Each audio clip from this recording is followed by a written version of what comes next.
guys, welcome to my channel Codewood. Now in this video we will be talking about operating system virtualization.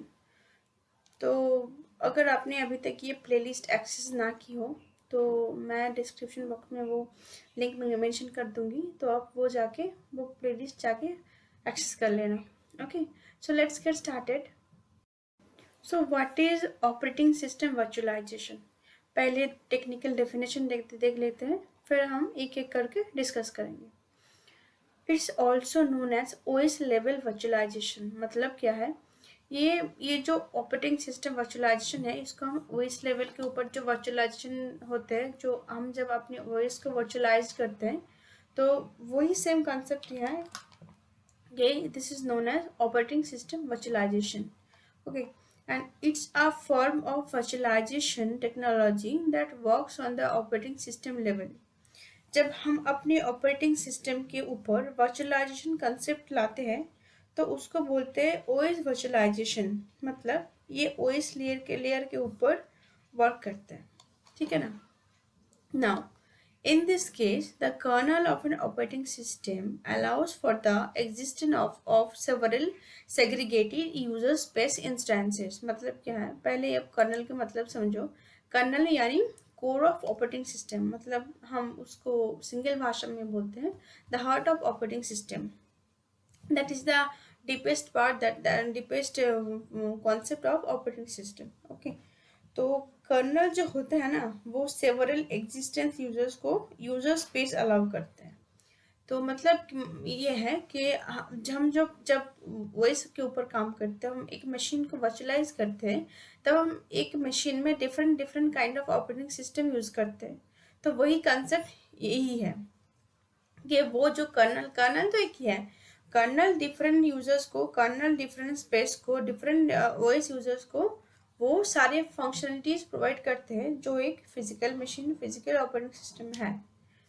Now third one is, in other words, the OS kernel will run a single operating system and copy the functionality of that operating system on each of the isolated partitions. मतलब क्या है? Colonel single OS को run करवाते हैं and उसी OS के functionalities copy करके जो एग्जिस्टिंग आइसोलेटेड पार्टीशंस हैं ओएस के, सारी जगह पे वो जो कॉपी किया हुआ फंक्शनलिटीज हैं वो उसको प्रोवाइड कर देते हैं. जो ऑपरेटिंग सिस्टम वर्चुअलाइजेशन है वो यूज कहाँ पे होते हैं, कहाँ पे होते हैं?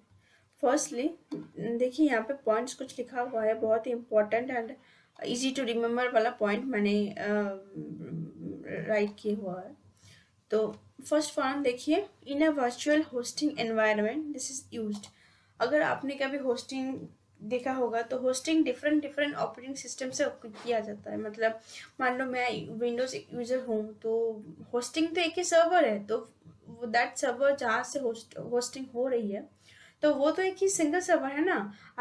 और उनके ऊपर डिफरेंट हम ऑपरेटिंग सिस्टम यूजर्स, तो उनके तरफ से ही होस्टिंग करवा जाता है. लेकिन लाइक मैं एक विंडो यूजर हूँ, तो मुझे अपनी होस्टिंग करवानी है वेबसाइट के ऊपर, तो मैं सिंपल विंडो यूजर के लिए वो वाला होस्टिंग मिल जाएगा, और जो लाइनेक्स है वो लाइनेक्स वाले को लाइनेक्स वाला होस्टिंग मिल जाएगा. So this is the very important advantage of OS virtualization, that it works on, जहाँ पे भी वो होस्टिंग वाला पार्ट आता है वहाँ पे सारी ऑपरेटिंग सिस्टम वहाँ से हो जाता है. नेक्स्ट देखिए, these types of virtualization do not require any hardware to function properly. ये जो वर्चुअलाइजेशन है, मतलब OS लेवल वर्चुअलाइजेशन, इसको ना ज़्यादा हार्डवेयर रिसोर्सेज, ज़्यादा नहीं, कोई भी हार्डवेयर रिसोर्स की ज़रूरत ही नहीं.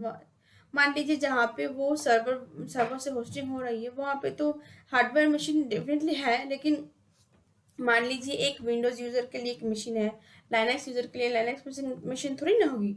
वहाँ पे एक ही मशीन रहेगी, और उस मशीन से उस वाले एग्जिस्टिंग वन मशीन से डिफरेंट ऑपरेटिंग सिस्टम फंक्शन करते हैं. तो यही है इसका फंडा. थर्ड वन देखिए, used to distribute finite hardware resources safely among a large number of distributing consumers. That third one is second, and third one and second one is I mean almost similar. That is uh, जो hardware वाला resource होते हैं वो बहुत ही finite मतलब बहुत ही limited होते हैं, तो ज़्यादा इसको हार्डवेयर रिसोर्स ज़रूरत नहीं है। मान लो अगर एक एक one machine one partition isolated partition से एक शेयर होगा, एक रिसोर्स शेयर होगा डिफरेंट डिफरेंट मशीन्स को, तो वो सिंपल वर्चुअलाइजेशन के दौरान ही हो जाएगा। वहाँ पे ज़्यादा हार्डवेयर रिसोर्स की ज़रूरत नहीं है। एडवांटेजेस ऑफ ओएस वर्चुअलाइजेशन, देखिए वैसे तो एडवांटेजेस बहुत है, लेकिन मैंने सिर्फ दो ही लिया है क्योंकि these two are most important. First one is virtualizing an operating system usually has little to no overhead। मतलब हर एक मशीन का हर एक मशीन का अपना ओवरहेड होता है ना, तो वो जब हम कोई भी काम करते हैं तो उसका एक ओवरहेड होते हैं जो वो एक कैलकुलेशन के दौरान समझा जाता है। लेकिन अगर मान लीजिए हमें ओएस वर्चुअलाइजेशन यूज करना है तो वहाँ पे ज़्यादा आई मीन बहुत कम से we can say that there is no overhead. So this is all over the first one. Now next is because there will be fewer machines, there will be less power usage, less coding, less maintenance and more electricity savings. Obviously अगर अगर कहीं पे भी ज़्यादा hardware resource ना हो, ज़्यादा machine की ज़रूरत ना हो, वहाँ पे पावर जो कंजम्पशन है वो कम होगा। और जब वहाँ पे और मेंटेनेंस चार्ज, बिकॉज देखो hardware maintaining of hardware is much difficult than maintaining a virtualized machine, isn't it. मैंने पहले वीडियो में ही बोला था कि जहाँ पे भी हार्डवेयर का कंसेप्ट ज़्यादा आता है वहीं पे भी मेंटेनेंस कॉस्ट, ओवरहेड प्लस वो जो इलेक्ट्रिसिटी पावर कंजम्पशन है वो सब ज़्यादा होता है। तो this is it of advantage of virtualization.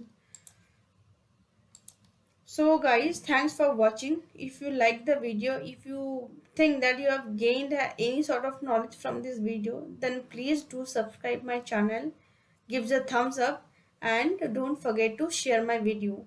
And if you have any kind of queries regarding the video, regarding the concept that has been taught in this video, please feel free to ask in the comment section, or you can reach me through social media. I will provide the link in the description box. So guys, that's all about the video. Tata.